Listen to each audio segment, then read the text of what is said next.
Connected with every IP address is also a subnet mask. Subnet masks allow the IP addresses to be split into several networks, or subnets, through which they cannot talk across. How does this work? Again, this is simplified, but imagine these two IP addresses. Now let's convert them to binary. Now let's do the same with the subnet mask. Note that the subnet mask is also 4 8-bit values separated by periods. The idea of a subnet mask basically states that if the number is a 1, then the bit must be the same to talk. Otherwise, if it is 0, they can be different. Now, in order to simplify it, consider the following. If an octet in the subnet mask is all zeros, then the regular decimal value is 0. If it is all ones, then the corresponding value is 255. Therefore, this subnet mask could be understood as 255.255.0.0.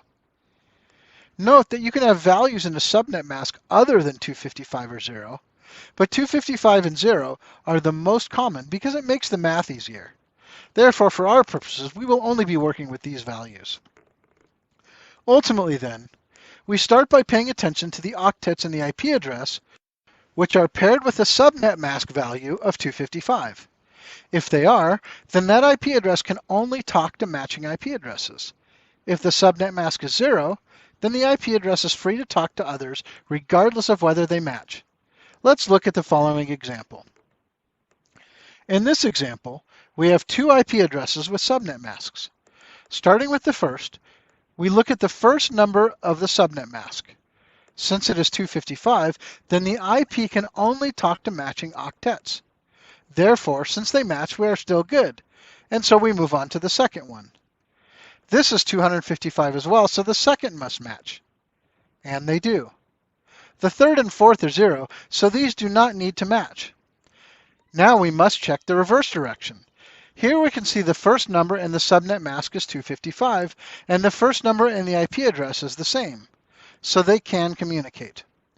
The second number is 255, and therefore the second numbers must match, and they do. Finally, the last two are 0, and so they do not need to match. In this case, the IP addresses can talk.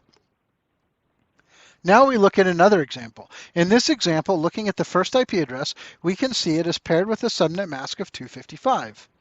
This means it must match with the destination it is trying to talk to, and we can see that it does. The second number as well is paired with a subnet mask of 255, which means it must match. We can see that the second octet, however, does not match. Therefore, these IP addresses cannot communicate.